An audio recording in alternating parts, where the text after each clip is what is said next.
हर पत्रकार की कहानी सिर्फ शब्दों में नहीं, अनुभवों में लिखी जाती है।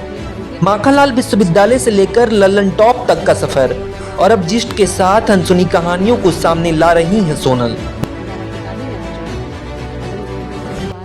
जो शख्सियत मेरे साथ जुड़ी हैं उन्हें किसी पहचान की ज़रूरत नहीं, क्योंकि जो छात्र पत्रकारिता में रुचि रखते हैं उन्होंने लल्लन टॉप और जिस जैसे बड़े प्लेटफॉर्म पर मैम का जो है ग्राउंड रिपोर्ट देखा ही होगा।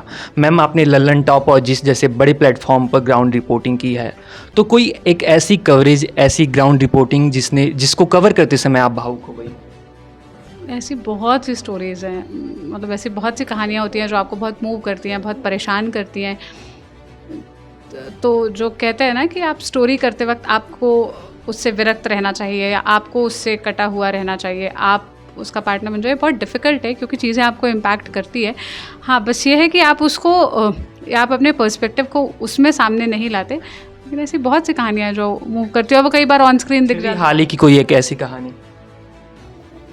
बस्तर जब मैं गई थी तो वहाँ की सिचुएशन देख के मैं बहुत मूव हुई थी, या पुंछ में जब मैं मौजूद थी तो उस दौरान जो कहानियाँ की वो काफ़ी इम्पैक्ट करने वाली थी। मौजूदा समय के जो पत्रकार अब बनने वाले हैं या फिर हाल ही में बने हैं, वो ज़्यादातर न्यूज़ रूम को चूज़ करना पसंद करते हैं, लेकिन आपको जहाँ तक मैंने देखा है आप ग्राउंड पर रहना पसंद करती हैं, तो इसके पीछे की वजह क्या है? नहीं, मैं भी पहले न्यूज़ रूम में गई थी। जब मेरा प्लेसमेंट हुआ था तो मैं टीवी एंकर थी।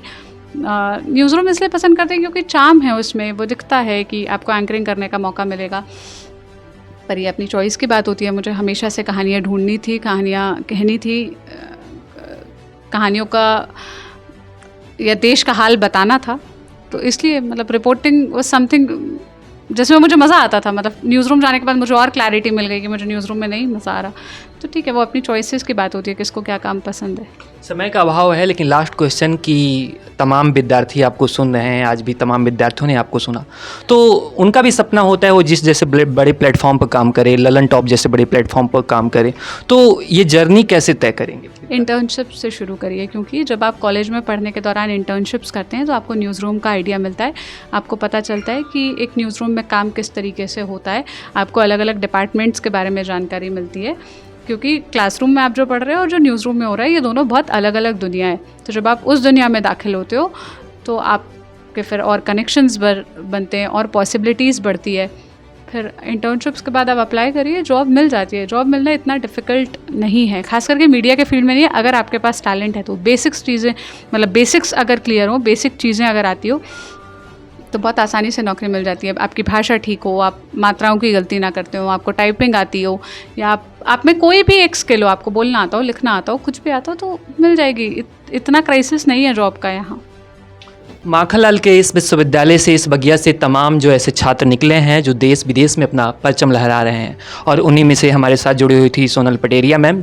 भोर का वक्त है, सुबह के 4 बज रहे हैं। हम कोलकाता एयरपोर्ट से निकलकर मुर्शिदाबाद जा रहे हैं।